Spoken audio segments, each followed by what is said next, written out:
everyone, and welcome to our continued countdown of the most memorable moments of the Pain Channel for Season 2. At the end of this episode, we'll get a sneak preview of Season 3, starring a world-famous reality TV star.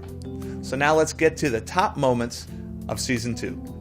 We start out in beautiful La Jolla, California, where we discovered a modern-day fountain of youth, and we joined the La Jolla Cove Swim Club for an early morning swim.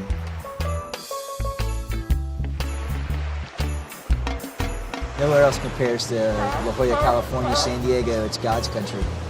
It's just beautiful. The water's clear, refreshing. It's a great thing. The first time you enter the water, it's like a slap in the face. It doesn't take too long before you acclimate and the wetsuit starts to warm you and feels good. My name is Dr. Tony Blaine. I'm a family physician in a large group practice in San Diego here, and I swim in La Jolla Cove 2 or 3 times a week. What I encourage people to do is to diversify their exercise routine, and what I personally do is I run every other day, and I'll swim on the off days every other day, and then I'll get a 50 to 100 mile bike ride in on the weekend. And so the diversification of the activities minimizes injuries, and it's fun, and it keeps you healthy, and it works out different muscles. I notice a real significance. I think I'm in better shape than I was 20 years ago. As long as you can get in, get used to it, it's just health. Things like arthritis, back pain, even fibromyalgia, abdominal pain, irritable bowel syndrome, all those things improve with regular exercise, and there probably is no better regular exercise than swimming, because it's not hard on the knees or back, and you just gotta kind of get used to the cold water out here in the wintertime, that's all. My joints work better because I'm swimming and kicking. My back's better. I think it just gives me more of a mental health thing, where I feel positive about the day. Well, the biggest reason for swimming for me is it eases my back pain. I've had a degenerative disc in the back, and it's something that I've managed since I played football. As far as pain management goes, it's specifically related mostly to endorphins, but there's other chemicals. Endorphins are chemicals that are released in the pituitary gland of the brain, and they elevate your mood. They're stronger than any depression medication that you could possibly imagine. Endorphins are 20 times more powerful than morphine, and it works better than any pain medicine I could possibly prescribe to them. And that correlates directly with patients who do regular exercise, and their pain level decreases drastically. It's so important to move your body, no matter what you do. Just move your body and get out there. All of us are in our 60s or closer to 70, and I've noticed that being able to recreate makes a huge difference in the quality of life. As a pain management physician, I see and treat a lot of professional athletes. But I think that there's probably not one type of athlete that experiences a professional level of pain more than an MMA athlete. These mixed martial artists are our modern-day gladiators, and we got a chance to go to MMA Lab to see them in training and see where this pain comes from. MMA, it's hard. Especially if you have a fight come up. You got to nurse the injury, you got to get better. And again, you're dealing with all different disciplines. You're up, you're down, the guy's on top of you, you're on top of him, and it's constantly transitioning from one to another. If you get your arm broken, your leg broken, it can hurt a lot. Chokes usually aren't so painful, but they put you to sleep pretty quick. Practice on things that you wouldn't think of, hiding pain or hiding, masking something. If somebody caught you something good, you can't be too emotional about it, you can't be too timid about it, you gotta act like nothing happened. There is little injuries sometimes that I would baby back in the day, to which is now that I really been there. I think you become not immune, but you actually, some injuries, I'm more susceptible to more injuries than I would back in the day. You're gonna deal with a lot of injuries when you come to this game. So a lot of it's recognizing it, knowing once you've gotten injured, knowing if you can continue training or if you're just doing your body more harm. But you always have bruises. It's either a little black eye or a little soreness. If it's not like an injury, it's fatigue, it's your muscles are sore, it's always something. It may not be like an actual injury, but you're always kind of beat up a little bit. If you're not strong mentally, you can't fight through pain. And that's just period. Some people, when they feel pain, it turns them off. You know, they're not able to fight through that mental barrier. I think having to fight through mental pain is 95, 100% mental. It's not really the pain, it's your willpower behind it that's going to get you there. I've never really been too seriously injured. I've never had a black eye, never had a bloody nose. For most of my fights, I kind of like to avoid getting hit in the face as much as possible. If you want to start fighting, you need to go train at a good place, people that you trust, and put a good 3-5 years in. If you've never done anything before, 5 years is about a minimum base, because you have athletes that are basically professionals, amateur wrestlers, Olympic level guys that have dedicated their lives to sports and conditioning and are mentally as tough as you can get, and they're coming into MMA. So how are you going to match that? You know, it's going to be a long time. So if you're interested in fighting, you know, and you're in high school, wrestle. Go to college and wrestle, you know, and if you're out of high school, go to a place that teaches those kind of things and train for a long time, and then start thinking about fighting. Really learn the craft before you stick yourself in the ring. Over the years as a pain management physician, I've been blessed to develop a physician-patient relationship with many of my patients and their families. And that's probably why this particular memorable moment really touched me. It clearly shows the importance and the power of a physician-patient relationship with one of our physicians at the Pain Center of Arizona, and James Smith and his wife. Carmen has probably got to be one of the most caring and loving person I've ever seen. She would help people. She was a nurse, and she worked in mother-baby or labor and delivery. The people there, that was like her other family. She really enjoyed working there. She enjoyed helping and doing what she could, and she tried to be the best that she could. You think of the best person you know, multiply their personality by 10, and you got my wife. The diagnosis was lung cancer with that had metastasized to the bone, and it had metastasized to the pelvic area. They were talking about pain management,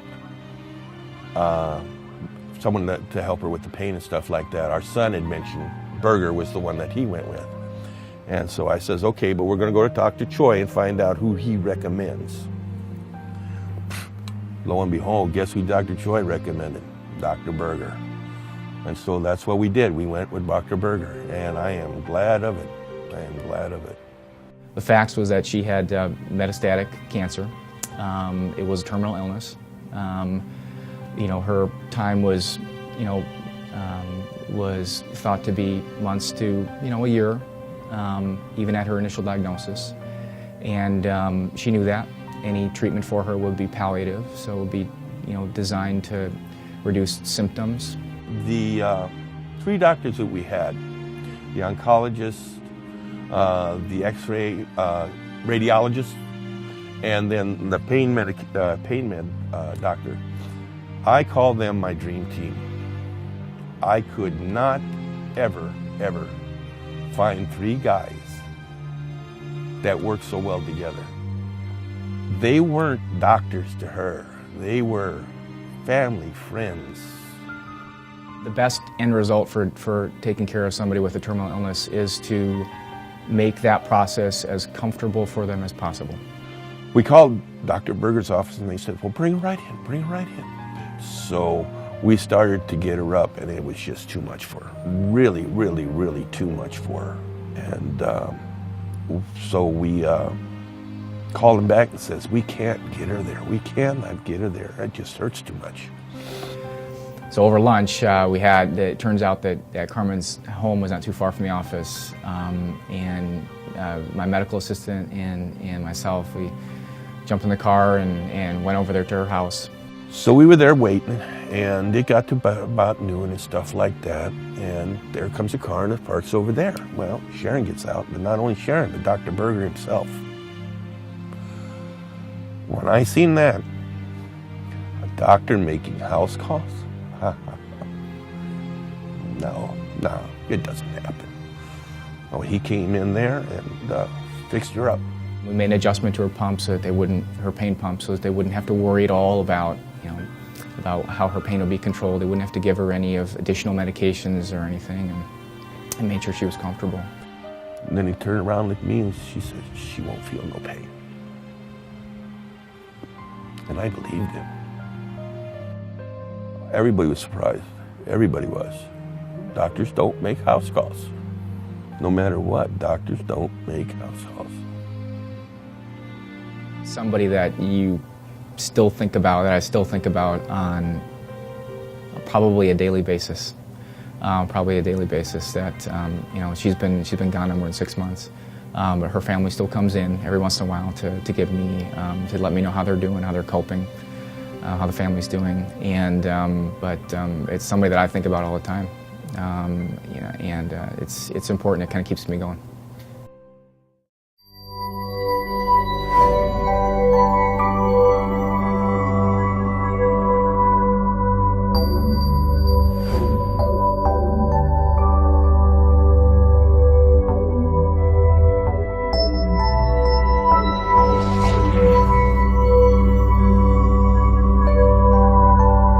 Experience the Pain Center of Arizona and get back into life. Call 1-888-PAIN-CENTER. Earlier this year, we were lucky enough to cover Professional Bowling Association's most coveted event of the year, the World Series of Bowling. And when we did, we found that there were several of these elite professional athletes that had chronic pain issues. We did this story and were fortunate enough to be featured a couple of times on PBA.com and several of the publications that the PBA puts out for the year. So join me for the second most memorable moment of the Pain Channel on second season. Bowling is probably one of the most underrated and underappreciated professional sports there are for the athletes for what they have to go through on a day-to-day and a week-to-week basis. Just the strenuous of trying to hit a 1-inch target for 60 games, 12 executions in a row. It's very strenuous on not only your legs, but your mind as well. I think the reason that that's so physically and mentally demanding is just like anything, you have to compete at this high level over an extended period of time. And then, your body has to go through a recovery period. What the heck? And then you got to get up and do it the next day. At the World Series of Bowling, my thumb just was disgusting. I've really never cut my thumb bowling, and maybe I didn't know how to manage that situation, so I was trying different techniques, putting tape on it and glue, and it just went bad. It got horrible. I had to bowl the last game, which was about maybe game 70 or so. I had to bowl left-handed. 176 my last game, left-handed. I was thrilled. I definitely have had an injury. About 4 years ago, I was coming back from a tournament in Japan, and I had a lower back injury. One of my, and I don't know which one it is, but discs in my lower back was swollen. So it caused a lot of pain. I've never had an injury in all these years of bowling. So that was the first time.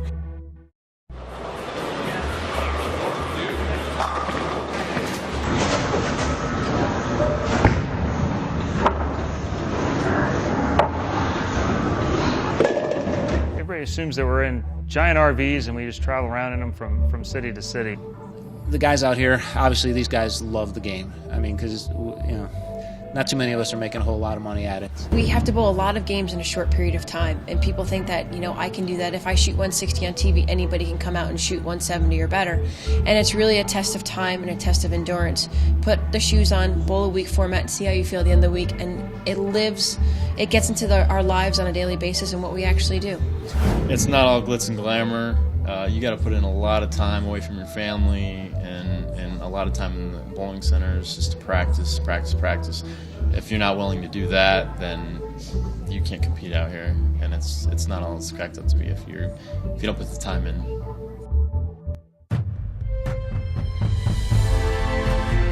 It's a whirlwind. It's a circus sometimes, city to city, stop to stop. I think the best advice is like bowling amnesia.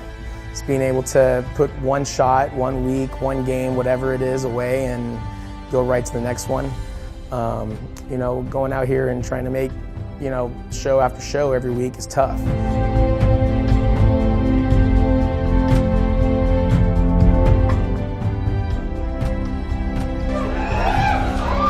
Three-time major titleist, 9 times on the Local League PBA Tour, Major Mika Koipuniemi.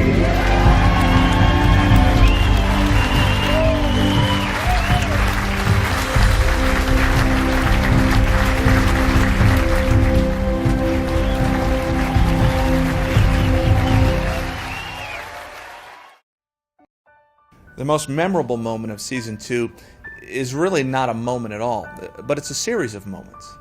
It's a series of moments strung together in the life of a very exceptional 12-year-old boy named Emery Miller. Emery was born with a hole in his heart, but that certainly has not stopped him, nor has the multiple surgeries since then. In fact, Emery has taken this opportunity to be a champion and an ambassador, to get out there to speak to hundreds and thousands of people about what it really means to get back into life. He's an athlete, great baseball players. I got to see firsthand when we went out with the Fox 10 cameras just the other day and caught him in action. Of course, he's a heart survivor, and for the 12th year, he is the Heart Walk's top individual fundraiser. So we want Emery to say a few words here. To date, over the many years, Emery has raised more than $120,000 for this cause. Hey, Emery. Thank you, Ron. So how you guys doing today?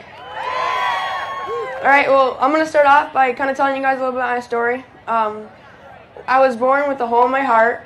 I've had 4 open heart surgeries, 2 valve replacements, a lot of doctor appointments, a lot of hospital stays, but, you know, that's really not who I am. You know, as Ron kind of told me, or as Ron kind of told you guys, you know, I played club baseball at the highest level for my age. Actually, most of my baseball team's out here today, so thank you guys for coming out.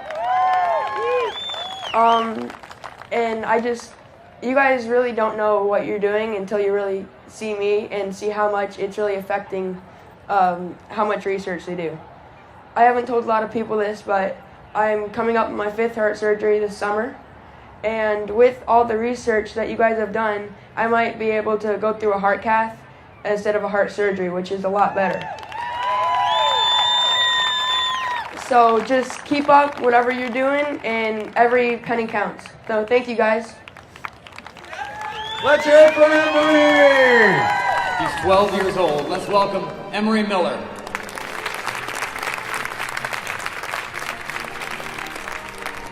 My dream had to always be on this ice right behind me.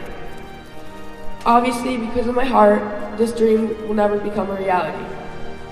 Because of the contact, it puts my heart at risk. I can't play because of the contact, and it kills me to watch my friends play. So I had to tweak my goal a little bit, tweak my dream. So if you don't do your dream, there's still so many things you can do. And I mean, basically what I'm here to tell you guys is, with all my negative experiences, I'm not going to let it ruin my life. It's only about what you think of yourself, not about what people call you. If you want to believe what people say, then go ahead, but I'm not going to. Face any negative experiences head on and find a way to turn them into a positive situation. Thank you.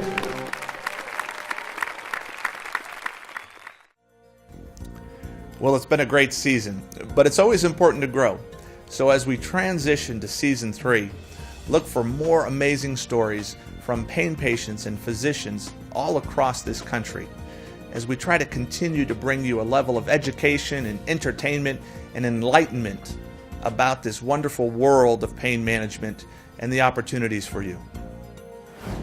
You can catch the first episode of our new format next Wednesday at 3 p.m. right here on painchannel.tv. But first, let's get a sneak preview into the daily life of an amazing race winner and pain management specialist, Dr. Natalie Strand. Thanks again for watching. So when I see people like Natalie and other celebrities stepping up and saying, I have this wrong with me. And I am still rocking it. I am still number one. I am still doing what I want to do. It gives me hope of wanting to say, maybe you can do whatever you want. Look, she did.